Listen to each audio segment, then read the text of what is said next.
Welcome to this episode of the Cozy Cove Storyhouse. Our last episode covered the events leading to the start of the Second World War, along with the invasion and surrender of Poland. Today, we will continue in our series detailing the events of Operation Weserübung, or more commonly known as the German conquest of Scandinavia. So sit back, pour a cup of coffee or tea, and enjoy this journey into the past. October 6, 1939 marked the conclusion of Germany's victory over Poland, and Hitler's war machine now turned its eyes north to the crucial waters of the Baltic Sea. You see, before its invasion of Poland, Germany had signed a non-aggression pact with Soviet Russia on the condition that they would both divide Poland between them. The offer was sufficient enough to make Russia essentially betray Britain and France, and it gave Germany security that no assault would come from the Eastern Front, at least for now. But one thing still stood in between Hitler and his grand objectives of domination, something that could nip his flowering plans in the bud: the Royal British Navy. For centuries, the Royal Navy had widely been considered the most formidable force on the high seas, boasting roughly 15 battleships, 66 cruisers, and over 180 destroyers. Nazi Germany relied heavily upon iron ore imports from Sweden, which typically ran through the Norwegian port of Narvik. Thus, the next step in this great drama of war was the race to seize the Baltic Sea. On April 9, 1940, in the wee hours of the morning, General Nikolaus von Falkenhorst launched Operation Weserübung, with members of the 198th Infantry Division marching into Denmark. By mid-morning of the same day, the Danish government surrendered, wishing to prevent any unnecessary casualties. The offensive had lasted only 6 hours. The invasion of Norway, however, presented more of a challenge than Germany had expected. Despite capturing several cities early on, courtesy of the Nazi paratroopers, the Norwegians mounted a stiff defense, even sinking a German cruiser that was making way for their capital. Hitler poured more resources into the attack, sending 10 destroyers to secure the invaluable port of Narvik, protecting their precious imports from Sweden.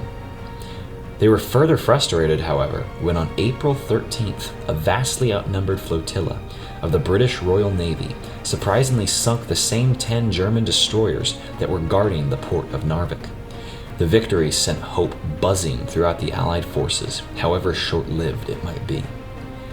Britain and France began dispatching troops to Norway, turning what the Germans had hoped would be a quick and successful invasion into a turf war, lasting the months of April and May of 1940. Their dauntless bravery was to be in vain, however. On May 10, 1940, the German army blitzed into the Netherlands, Belgium, and Luxembourg, causing the French government to panic and recall all troops from Norway to further fortify their own defenses. It was the beginning of Norway's doom, as Britain quickly followed suit, leaving the brave Norwegians to fend for themselves.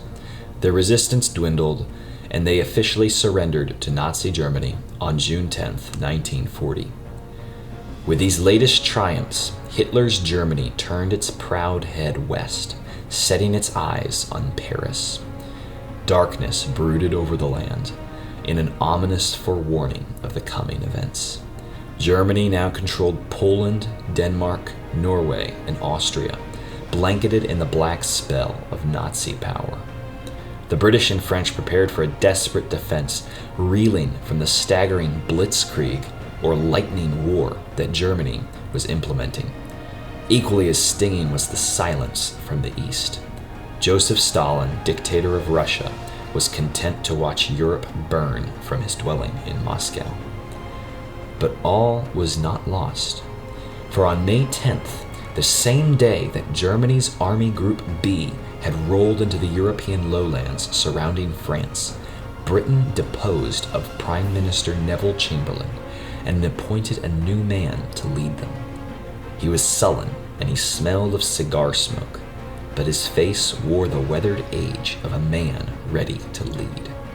His name was Winston Churchill. I would say to the House as I said to those who have joined the government, I have nothing to offer but blood, toil, tears, and sweat. You ask, what is our policy? I will say, it is to wage war by sea, land, and air, with all our might, and with all the strength that God can give us. You ask, what is our aim? I can answer in one word, victory. Victory at all costs. Victory in spite of all terror. Victory however long and hard the road may be.